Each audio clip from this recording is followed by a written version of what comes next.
been a while since my last video, so what have I been up to? Mainly, I've been trying to find all the air leaks on the trailer, preparing the trailer for its main voyage that I recently took down to LA and back. So as for the air leaks, what I found out is at the connector, when it's all frayed up like this, I don't know if you can actually see it.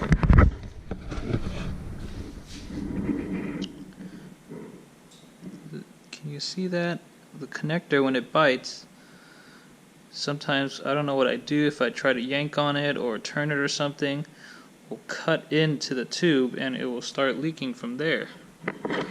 What it should actually look like is something like this. It's a lot cleaner. There might be a small line, but it's not as bad as what it looks like here.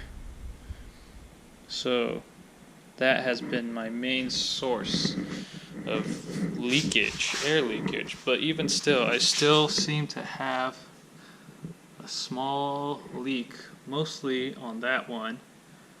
And not really sure where it's coming from, but it doesn't leak enough for me to have to pull over in the middle of my drive to refill it. So, how was the drive? What I found out was bolting the fender on was not a very good idea.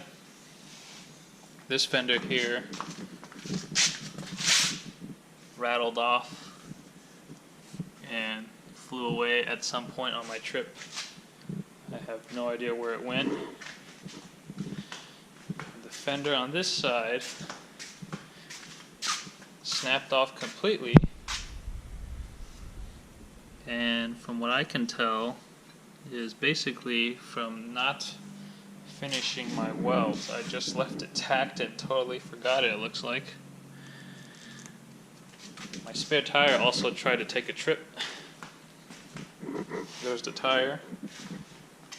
And from the looks of it, I only got maybe one good weld, which is the one on the bottom, which is why it never left. It was really hard for me to break it off.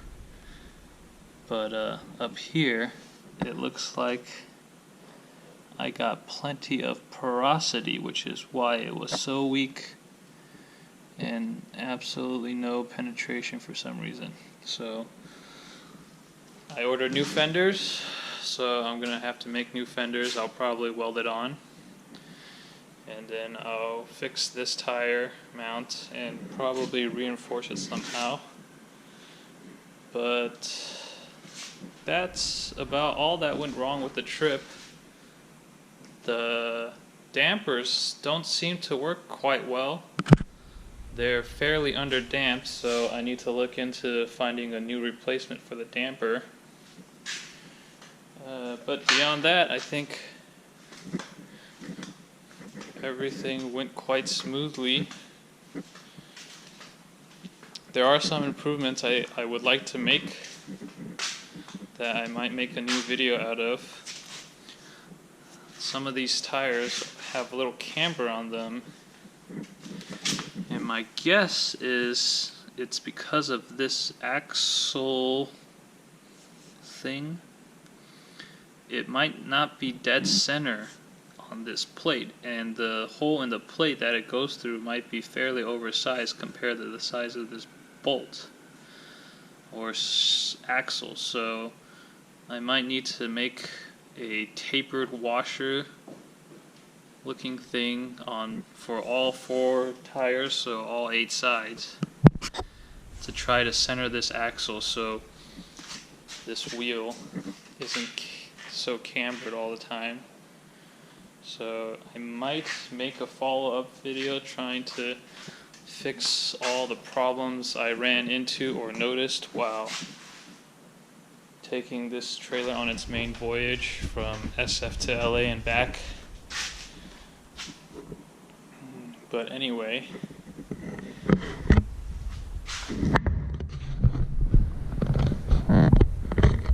back to the main point of this video. I think a lot of people might be interested on what this trailer cost me.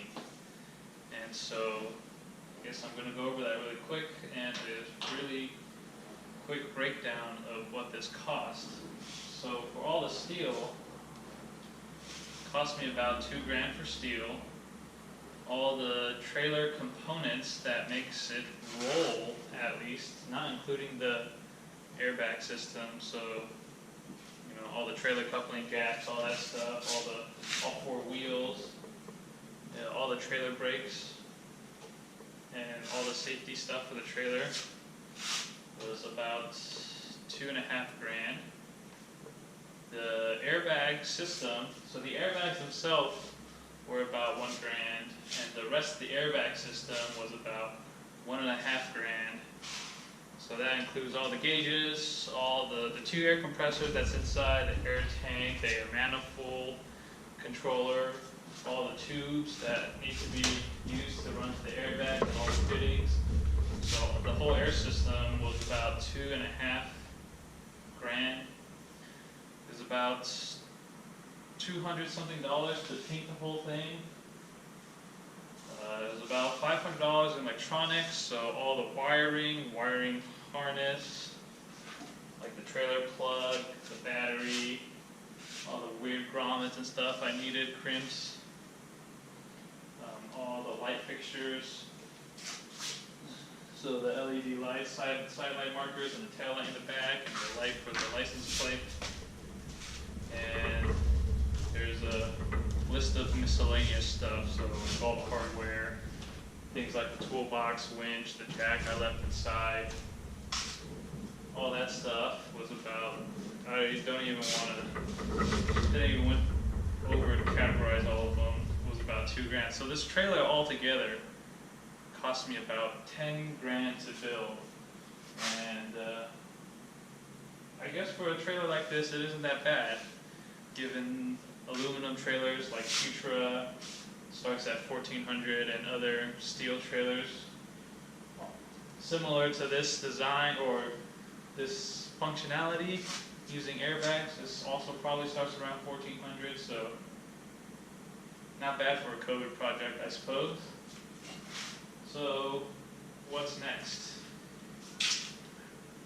Thinking I want to sell this trailer because I want to build another one.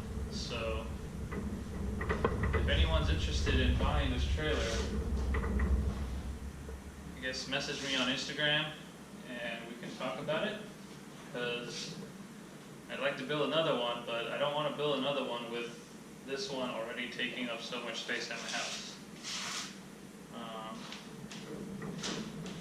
So I guess that's that, and I guess maybe I'll have a follow-up video fixing all the small things here and there from my last trip, and yeah, I guess I'll see you guys later. They said, don't fall, don't forget all the things you've been taught, you've been told. Don't blink, don't run, don't turn left or turn right or look straight at the sun. My mind's going in circles, I'm trying to fight it, getting these voices inside to stay quiet. Gone to the place